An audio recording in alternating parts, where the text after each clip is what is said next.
Preacher here. Join me for God's Word on my heart. Hey, yo, Preacher here. And you know, what God's put on my heart is rest. Have you gotten any rest lately? You know, it's important as Christians that we get rest, spiritual rest. And you know, we can find that through the Lord. If we set out our day and run the race at a crazy pace, we're going to burn up.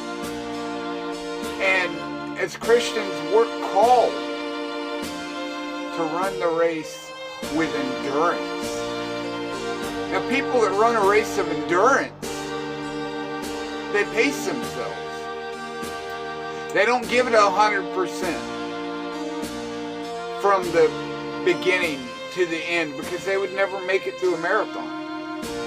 You know, and a race of endurance is often a long race. I remember when I would run my miles in ROTC, I would pace myself for the first 3 laps. Then I'd speed up a little bit for the half of the final lap, and then 100% just full out for the last half of that last lap. And I always came in with good run times. But if I started that race going 100 miles an hour as fast as I could in the beginning, by the end of that mile, I'd be huffing and puffing, and you're looking at like a 13-minute mile, and that's horrible if you're trying to set a good time. So we need to make sure that we're pacing ourselves. We need to make sure that we're turning to God and allowing Him to give us rest. We find our rest in Jesus. Understand, we don't need to be worrying about bearing all these fruits if we're plugged into the vine. We're just a branch. Jesus is the vine. And it's through Jesus that life comes. And if He's the one providing that life, then those fruits are going to do nothing but multiply. So as a branch, we need to be plugged into Jesus. We need to be turning to Him. Let's go ahead and read a little bit out of Matthew chapter 11, starting at verse 25. It says, "At that time Jesus declared, I thank you, Father, Lord of heaven and earth, that you have hidden these things from the wise and the understanding, and revealed them to the little children. Yes, Father, for such was your gracious will. All things have been handed over to me by my Father, and no one knows the Son except the Father, and no one knows the Father except the Son, and anyone to whom the Son chooses to reveal Him.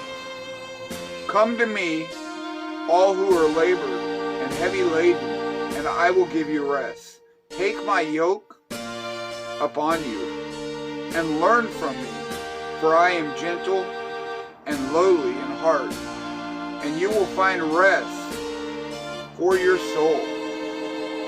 For my yoke is easy and my burden is light." You know,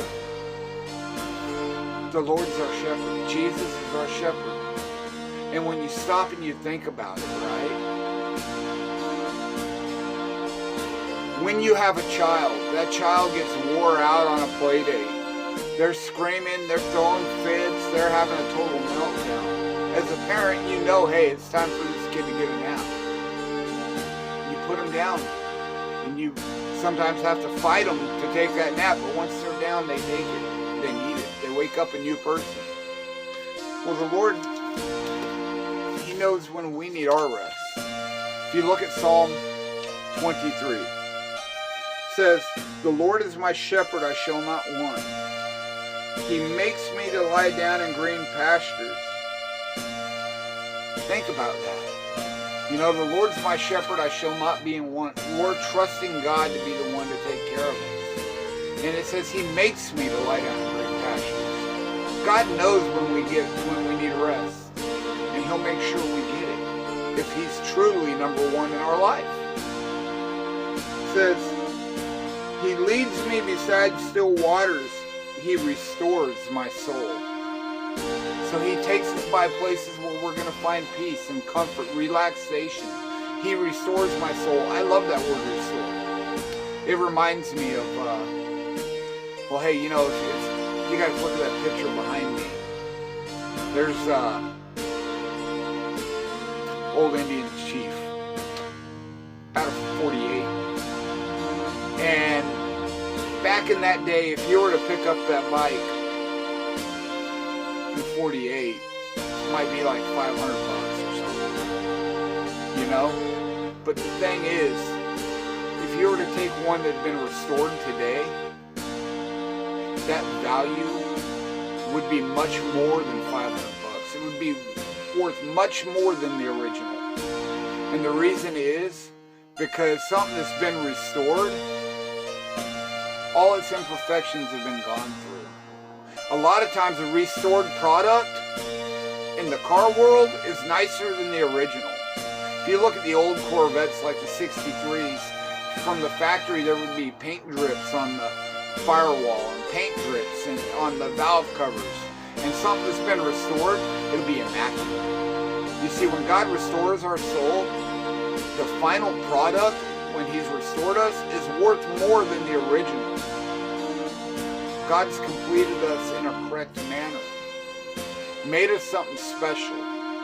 So it don't matter what kind of pain, what kind of hurt, what kind of scars you've been through. When God restores you, you come with a new purpose. You're now a child of the King. I don't know who you were before that. But when you've accepted what Christ has done in your life, you become a child of the King. And it's by God's grace. God's undeserving favor in your life. Now, how do you find that favor? Only through Christ Jesus. You see, John 3:16 says, "For God so loved the world that He gave His only begotten Son," His one and only special Son, "that whosoever believes in Him should not perish but have everlasting life." Understand, you're not just believing that He lived, or believing that He exists, or believing that He died.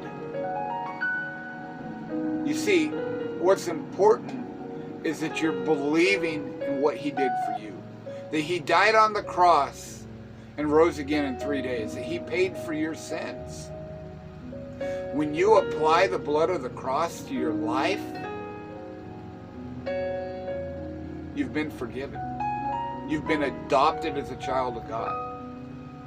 John 3:36 says, "If you believe in the Son, you shall have everlasting life. But if you believe not, then God's wrath remains upon you." You see, what is God's wrath? The wages of sin is death. Jesus paid those wages.